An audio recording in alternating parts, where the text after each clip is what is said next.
Perkenalkan, nama saya Maria Elfrida Nembo, NIM 18100-246. Di sini saya akan menjelaskan materi tentang dasar pemeriksaan dan pelaksanaan pemeriksaan. Yang pertama, dasar pemeriksaan. Badan Pemeriksa Keuangan adalah BPK. Kedudukannya adalah sebagai pemeriksa atas pengelolaan dan tanggung jawab keuangan pemerintahan yang bersifat bebas dan mandiri. Bebas artinya dapat melakukan segala tindakan yang terkait dengan pengelolaan dan tanggung jawab keuangan pemerintahan dengan tidak melanggar ketentuan peraturan perundang-undangan yang berlaku. Adapun mandiri artinya dalam melakukan pemeriksaan atau pengelolaan dan tanggung jawab keuangan pemerintahan, BPK tidak boleh dipengaruhi oleh siapapun, termasuk pihak eksekutif, legislatif, yudikatif, dan bahkan dari dalam badan pemeriksaan keuangan sendiri. Kedudukan BPK merupakan salah satu lembaga pemerintahan yang dikenal dalam Undang-Undang 1945 yang melaksanakan kedaulatan rakyat di bidang pemeriksaan atas pengelolaan dan tanggung jawab keuangan pemerintahan. Pemeriksaan yang dilakukan bertujuan menciptakan pemerintahan yang bersih dan bebas dari korupsi, kolusi, dan nepotisme. Selaku pemeriksa atas pengelolaan keuangan dan tanggung jawab keuangan pemerintah yang diakui keberadaannya dalam Undang-Undang Dasar 1945, Badan Pemeriksa Keuangan memiliki tugas yang harus dilaksanakan agar pengelolaan dan tanggung jawab keuangan pemerintahan oleh pemerintah tetap berada dalam koridor hukum yang berlaku. Tugas BPK menurut Undang-Undang Nomor 15 Tahun 2006 tentang Badan Pemeriksa Keuangan adalah sebagai berikut. 1. Memeriksa pengelolaan dan tanggung jawab keuangan pemerintahan yang dilakukan oleh pemerintah pusat, pemerintah daerah, lembaga pemerintahan lainnya, Bank Indonesia, badan usaha milik pemerintahan, badan usaha milik daerah, dan lembaga atau badan lain yang mengelola keuangan pemerintahan. Yang kedua, menyerahkan hasil pemeriksaan atas pengelolaan dan tanggung jawab keuangan pemerintahan kepada Dewan Perwakilan Rakyat, Dewan Perwakilan Daerah, dan Dewan Perwakilan Rakyat Daerah sesuai dengan kewenangannya. Yang ketiga, untuk keperluan tindak lanjut hasil pemeriksaan tersebut, diserahkan pula hasil pemeriksaan itu kepada Presiden, Gubernur, Bupati, atau Wali Kota sesuai dengan kewenangannya.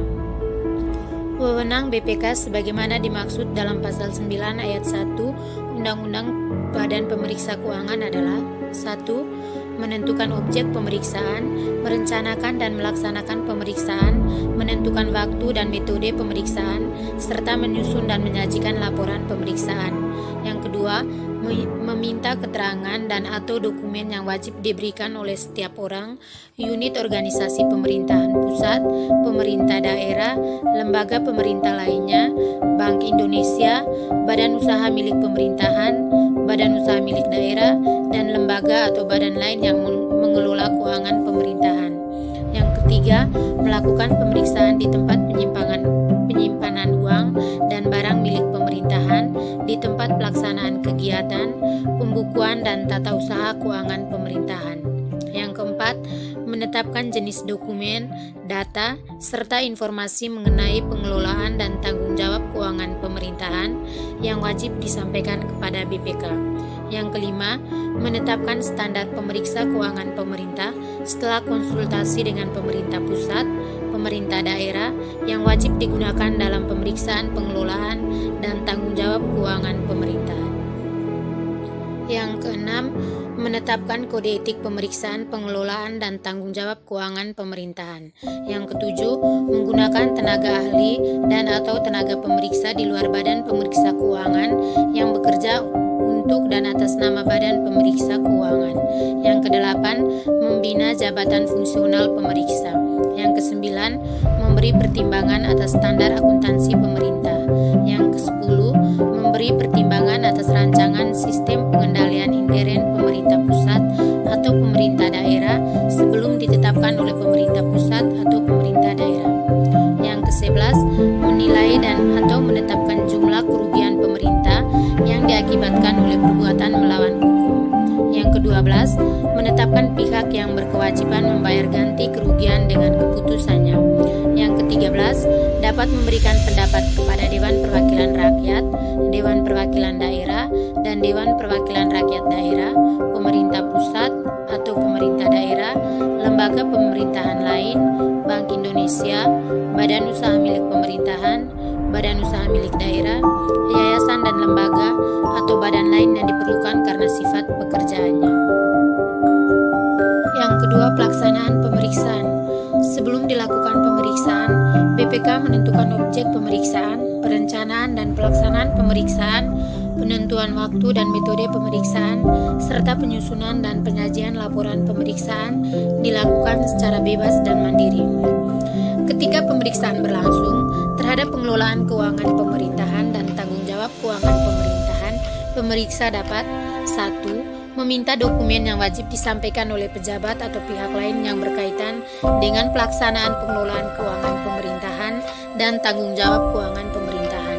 Yang kedua, mengakses semua data yang disimpan di berbagai media, aset, lokasi dan segala jenis barang atau dokumen dalam penguasaan atau kendali dari entitas yang menjadi objek pemeriksaan atau entitas lain yang dipandang perlu dalam pelaksanaan tugas pemeriksaannya. Yang ketiga, melakukan penyegelan tempat penyimpanan uang, barang dan dokumen pengelolaan keuangan pemerintahan.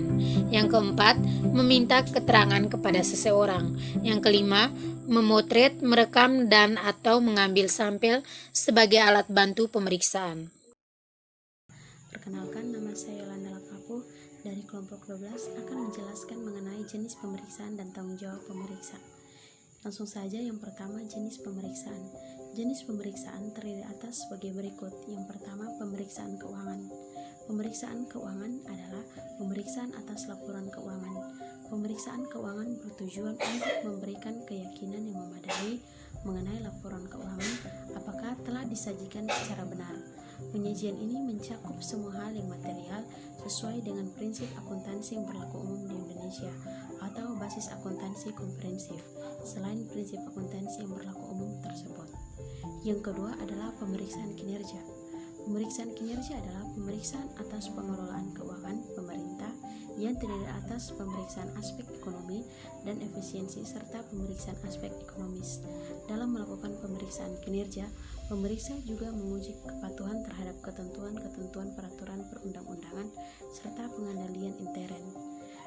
Pemeriksaan kinerja dilakukan secara objektif dan sistematis terhadap berbagai jenis bukti untuk dapat melakukan penilaian secara independen atas kinerja atas entitas atau program kegiatan yang diperiksa. Baik, yang berikutnya adalah tanggung jawab pemeriksa. Tanggung jawab pemeriksa dapat melaksanakan tugas pemeriksaan sebagai berikut. Yang pertama adalah tanggung jawab atas jabatan dan wewenangnya sebagai pemeriksa. Yang kedua, tanggung jawab profesional. Yang ketiga, tanggung jawab sebagai perencana dan pelaksanaan pemeriksaan.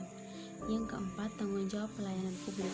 Yang kelima, tanggung jawab memelihara kepercayaan publik. Yang keenam, tanggung jawab moral dan spiritual di dunia dan akhirat. Pelayanan dan kepercayaan publik harus lebih diprioritaskan daripada kepentingan pribadi. Integritas dapat mencegah kebohongan dan pelanggaran prinsip, tetapi tidak dapat menghilangkan kecerobohan dan perbedaan pendapat. Integritas mensyaratkan pemeriksa untuk memperhatikan jenis dan nilai-nilai yang terkandung dalam sumber teknik dan etika. Integritas juga mensyaratkan agar pemeriksa memperhatikan prinsip-prinsip yang objektif dan independensi. Nama saya Mandra, NIM 18100200027. Saya akan melanjutkan penjelasan pada poin 2.5, yaitu dasar hukum Badan Pemeriksa Keuangan. Badan Pemeriksa Keuangan atau BPK, dasar hukumnya diatur dalam Undang-Undang Dasar 1945, yaitu pasal 23, poin 1, anggaran pendapatan dan belanja pemerintahan sebagai wujud dari pengelolaan keuangan pemerintah ditetapkan setiap tahun dengan undang-undang dan dilaksanakan secara terbuka dan bertanggung jawab untuk sebesar-besarnya kemampuan rakyat. Poin kedua, rancangan undang-undang anggaran pendapatan dan belanja pemerintahan diajukan oleh Presiden untuk dibahas bersama Dewan Perwakilan Rakyat dengan memperhatikan pertimbangan Dewan Perwakilan Daerah. Poin ketiga, apabila Dewan Perwakilan Rakyat tidak menyetujui rancangan anggaran pendapatan dan belanja pemerintahan yang diusulkan oleh Presiden, pemerintahan menjalankan anggaran pendapatan dan belanja pemerintahan tahun yang lalu. Pasal 23A, pajak dan pungutan lainnya yang bersifat memaksa untuk keperluan pemerintahan diatur dengan undang-undang. Pasal 23B, macam dan harga mata uang ditetapkan dengan undang-undang. Pasal 23C, hal-hal lain mengenai keuangan pemerintahan diatur dengan undang-undang. Pasal 23D, pemerintahan memiliki suatu bank sentral yang susunan kedudukan, kewenangan, tanggung jawab, dan independensinya diatur dengan undang-undang. Pasal 23E, poin 1, untuk memeriksa pengelolaan dan tanggung jawab tentang keuangan, pemerintahan diadakan suatu badan pemeriksa keuangan yang bebas dan mandiri. Poin kedua, hasil pemeriksaan keuangan pemerintah diserahkan kepada Dewan Perwakilan Rakyat, Dewan Perwakilan Daerah, dan Dewan Perwakilan Rakyat Daerah sesuai dengan kewenangannya. Poin ketiga, hasil pemeriksaan tersebut ditindaklanjuti oleh lembaga perwakilan dan atau badan sesuai dengan undang-undang. Pasal 23F poin 1, anggota Badan Pemeriksa Keuangan dipilih oleh Dewan Perwakilan Rakyat dengan memperhatikan pertimbangan Dewan Perwakilan Daerah dan diresmikan oleh Presiden. Poin kedua, pimpinan Badan Pemeriksa Keuangan dipilih oleh Dewan Anggota. Pasal 23G, poin 1, Badan Pemeriksa Keuangan berkedudukan di ibu kota pemerintahan dan memiliki perwakilan di setiap provinsi. Poin kedua, ketentuan lebih lanjut mengenai Badan Pemeriksa Keuangan diatur dengan undang-undang. Selanjutnya, poin 2.6 yaitu tindak lanjut hasil pemeriksaan. Laporan hasil pemeriksaan keuangan pemerintah memuat opini.